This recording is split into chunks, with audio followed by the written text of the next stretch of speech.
The night was unusually warm for early autumn, the kind of evening that makes you feel like anything could happen. I remember the way the streetlights cast a soft glow on the pavement as Connor and I walked to our favorite bar, the kind of place where the bartenders knew your drink before you even sat down.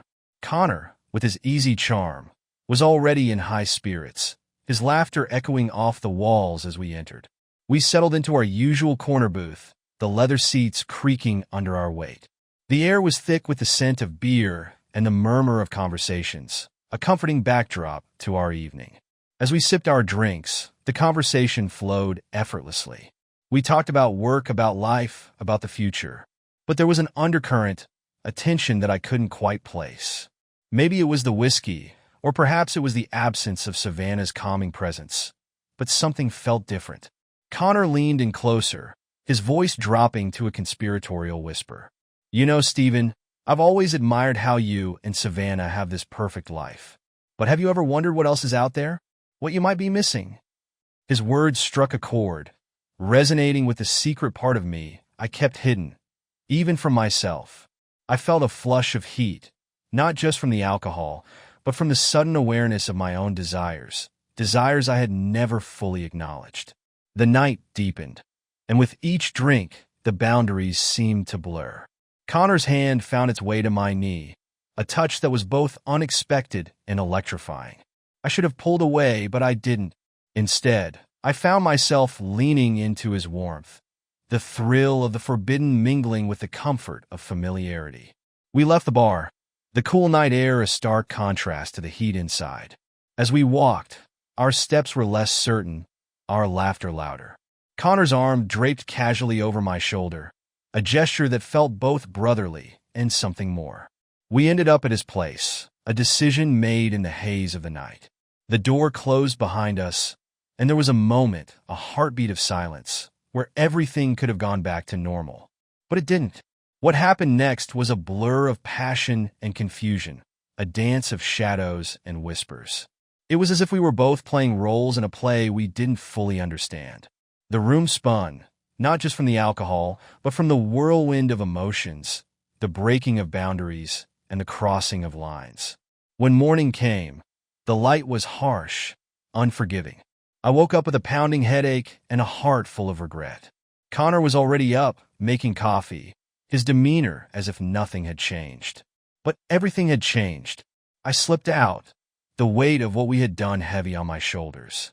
The walk back to my house was long, each step a reminder of the night before. The suburban quiet seemed to mock me, the perfect as I sat there on Connor's plush sofa, the city lights twinkling like distant stars through the expansive windows. A strange calm settled over me. The alcohol had dulled my usual reservations, and in that moment, I felt an urge to unburden myself, to share something I had kept locked away for years. Connor, I began, my voice barely above a whisper. There's something I've never told anyone, not even Savannah. I paused, the weight of my confession hanging in the air like the smoke from our cigarettes. When I was younger, before I met Savannah, I had a relationship with another man. Connor's eyes met mine, his expression unreadable in the dim light. There was no shock, no judgment, just a quiet acknowledgement. His hand, which had been resting on the back of the sofa, moved slightly, a silent gesture of understanding. It wasn't just a fleeting thing. I continued, the words tumbling out now, fueled by the liquor and the night's earlier events. It was intense, passionate. We were together for almost a year, but back then, I wasn't ready to face what it meant about me, about who I am. The silence that followed was thick, filled with the unspoken questions and the echoes of our past. I could see Connor processing this revelation, his face a mask of contemplation. I ended it, I said, my voice breaking slightly, because I was scared. Scared of what people would think, scared of what it would mean for my future. I buried that part of myself, convinced myself it was just a phase, a mistake. Connor finally spoke, his voice soft. Stephen, we all have parts of ourselves we hide, things we're afraid to confront. But hiding doesn't make them go away. It just makes us feel alone. His words were like a balm, soothing the raw edges of my confession. I felt a mix of relief and fear, the fear of having exposed a vulnerability that could change everything. But there was also a sense of liberation, like I had just taken off a heavy cloak I didn't realize I was wearing. We sat in silence for a while, the only sound the distant hum of the city and the soft clink of ice in our glasses.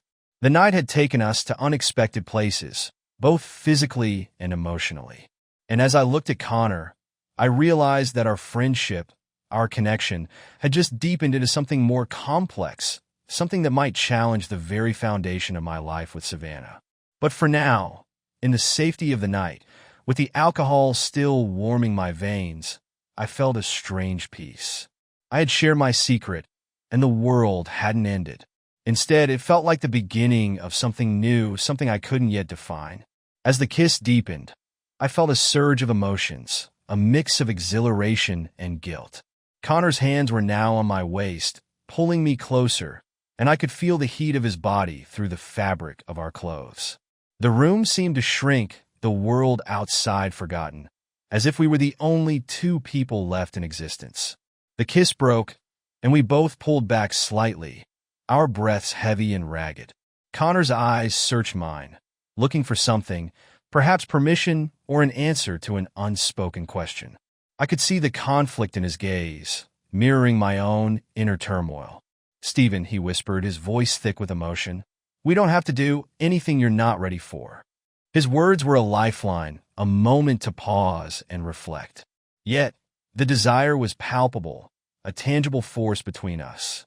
I nodded, not trusting my voice, and leaned in again, this time with a deliberate slowness, allowing myself to savor the moment, to really feel the connection we were forging. Our kisses grew more urgent, hands exploring, touching, igniting fires we both knew could burn us. The sofa felt too confining, and somehow we ended up on the floor, the plush carpet soft beneath us. The city lights cast a gentle glow, making everything seem dreamlike, almost surreal. Connor's touch was both familiar and new, his fingers tracing lines along my spine, sending shivers through me. I reciprocated, my hands finding their way under his shirt, feeling the warmth of his skin. The physicality of the moment was overwhelming, but it was the emotional intimacy that truly captivated me. Here, in the quiet of his apartment, we were not just exploring each other's bodies, but also our deepest selves.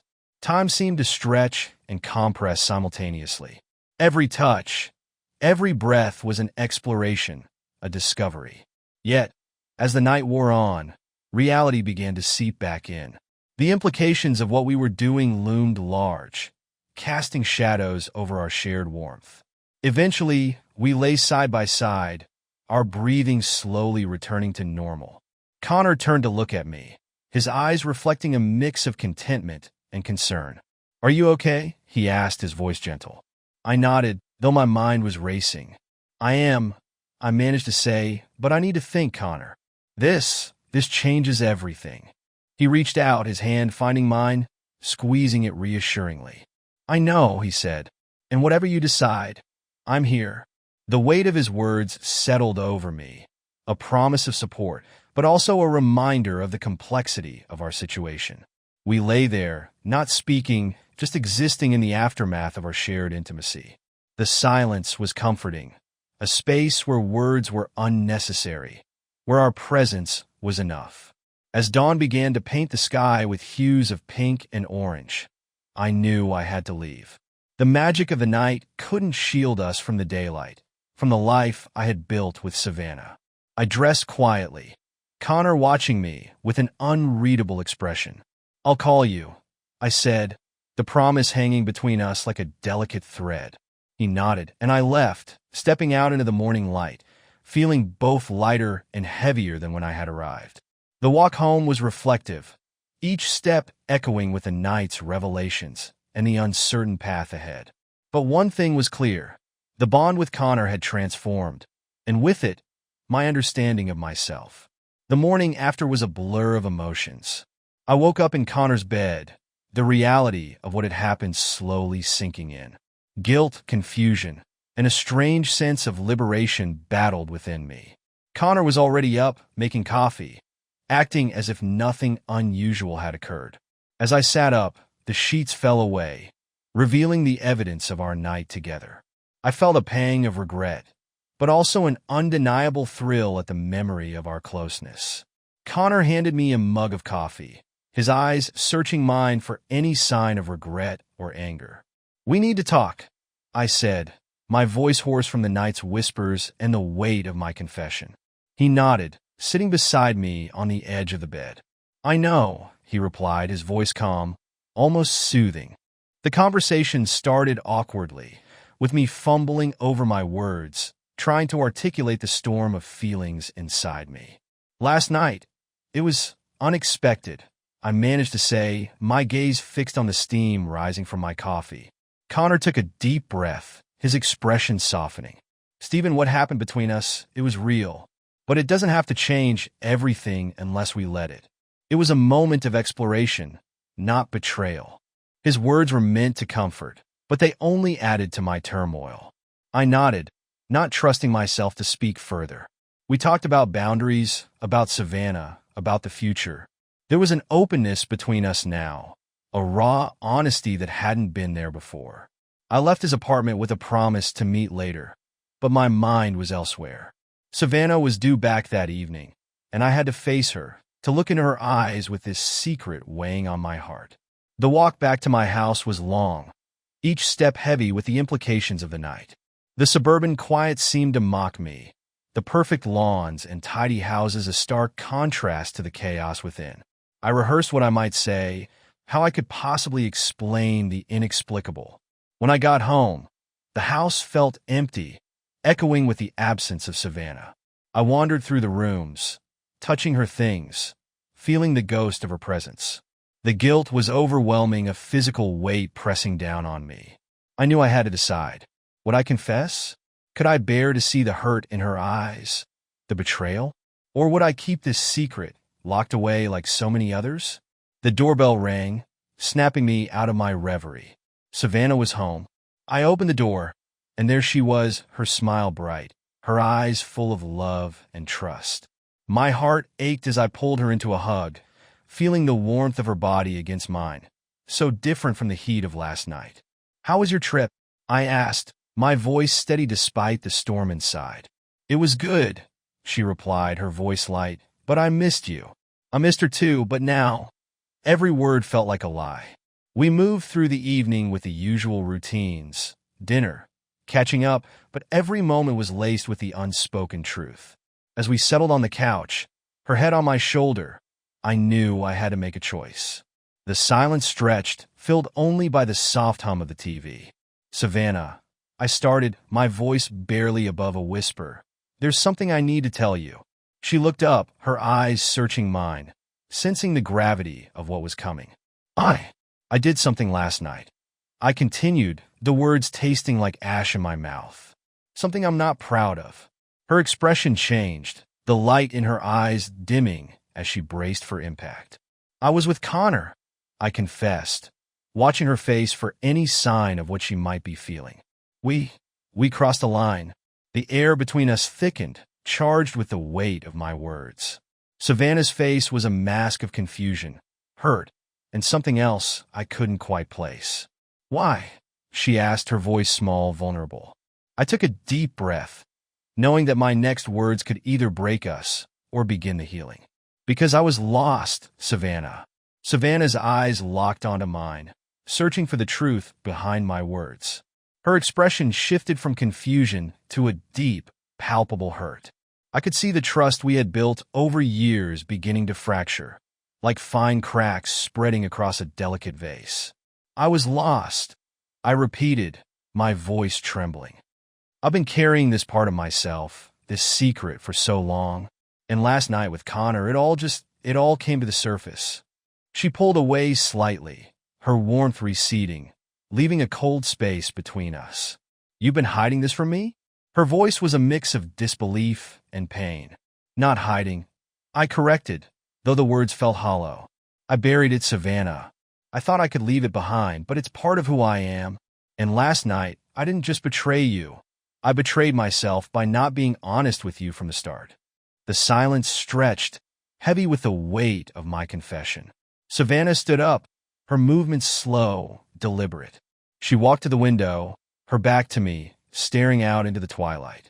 The room felt smaller, the air thicker, as if our shared space was now a stage for a drama neither of us had anticipated. "I trusted you," she said, her voice barely above a whisper, yet it cut through the silence like a knife. "I trusted us." "I know," I replied, the guilt gnawing at me. "And I've broken that trust. But, Savannah, I need you to understand, it wasn't just about Connor. It was about me confronting something I've denied for so long." She turned to face me, her eyes now filled with a resolve that was both terrifying and admirable. "What do you want from me, Stephen? Forgiveness? Understanding? What? I want to be honest with you, with myself. I want to figure out how we can move forward, if we can." My voice was pleading, desperate for a way out of the darkness I had led us into. Savannah took a deep breath, her gaze steady. "I need time, Stephen. Time to process this, to understand what this means for us, for me. I love you, but right now, I feel like I don't even know who you are." Her words were like a physical blow, but I knew she was right. I nodded, feeling the tears well up. "I'll give you all the time you need. I'll be here, waiting, hoping." She walked back to the couch, sitting down but keeping a distance between us. "I need to think about what I want, what's best for me. And you need to figure out what you truly want, Stephen. Because this isn't just about last night, it's about our future." The evening passed in a blur of quiet, with each of us lost in our thoughts. The usual comfort of our home now felt like a stage set for a tragedy. I watched her, the woman I loved, grappling with the betrayal, her face a canvas of emotions I had painted with my actions. As night deepened, Savannah finally spoke again, her voice softer. "I'm going to stay with my sister for a few days. I need space to think, to breathe." I nodded, understanding her need for solitude. "I'll be here when you're ready to talk, whenever that is." She stood, her movements graceful, yet heavy with the burden of our situation. At the door, she paused, looking back at me with eyes that held both love and sorrow. "I hope we can find our way back, Stephen. But right now, I just need to find my way." With that, she left, the door closing with a soft click that echoed like a gavel in a courtroom. I was alone, the silence of the house now a stark reminder of the solitude I had brought upon myself. The weight of my actions settled around me, a tangible presence in the emptiness. I knew the road ahead would be long, filled with introspection, conversations, and possibly, if we were lucky, reconciliation. But for now, I was left with the aftermath of my choices, the quiet resolve to face whatever came next, and the hope that love Savannah took time to process what I had told her. Days turned into weeks, and our home felt like a silent battlefield. We talked, we argued, we cried. She was hurt, deeply, but also curious about my feelings, about what this meant for us. We decided to seek counseling to navigate this new terrain together or apart. In therapy, we learn about each other in ways we hadn't before. Savannah expressed her feelings of betrayal, but also her love for me, her willingness to understand. I shared my journey of self-discovery, my confusion, and my guilt. The therapist, Dr. Miller, guided us through exercises designed to rebuild trust. We sat across from each other, our eyes locked, as we shared our deepest fears and hopes. It was raw, it was painful, but it was also cathartic. "I feel like I've lost a part of you," Savannah said one session, her voice trembling. "I need to know if you still want this life with me." I took her hands, feeling the warmth of her skin, the familiarity that had been our foundation. "Ido, Savannah. I want us, but I also need to be true to myself. I'm sorry for the pain I've caused, but I want to find a way where we both can be honest and happy." Over time, we rebuilt our relationship, not as it was, but as something new, with more honesty and openness. We established boundaries with Connor. He remained a friend, but our interactions were now carefully curated, ensuring that the lines we had crossed would not blur again. Connor and I met for coffee, the air between us charged with a new kind of understanding. "I'm sorry for complicating things," he said, his eyes sincere. I value our friendship, Stephen, and I'll respect whatever boundaries you and Savannah set. I nodded, grateful for his understanding. I appreciate that, Connor. Let's keep this simple, just friends. Our marriage evolved, becoming a testament to love's ability to adapt and grow through even the most unexpected challenges. Savannah and I started anew, with date nights that felt like the first time, with laughter that was genuine, and with conversations that delved deeper than ever before. One evening, as we sat on our porch, watching the sunset paint the sky in hues of pink and orange, Savannah leaned into me. "Do you think we've found our new normal?" she asked, her voice soft, hopeful. I wrapped my arm around her, feeling the weight of our journey, the pain, the healing, and the love that had endured. "I think we're getting there," I replied. "It's not the same, but maybe that's okay. Maybe this is better, because now we're truly ourselves with each other." She smiled, a smile that reached her eyes, filled with a mix of love, acceptance, and a hint of the old Savannah I fell in love with. "I think you're right," she said. "We're different, but we're still us. And that's what matters." As the stars began to twinkle above, I realized that our new normal wasn't about returning to how things were, but about building something stronger, more resilient. It was about understanding that love could withstand storms, could bend without breaking, and could grow in the most unexpected ways. In that moment, with Savannah by my side, I felt a peace I hadn't known in a long time. We had faced our darkest truths, navigated through betrayal and confusion, and emerged not unscathed, but together. And in that togetherness, there was a new kind of beauty, a testament to the enduring power of love, honesty, and the courage to face oneself. Don't forget to subscribe, like, and comment if you enjoyed this story. This will help us create more engaging stories for you.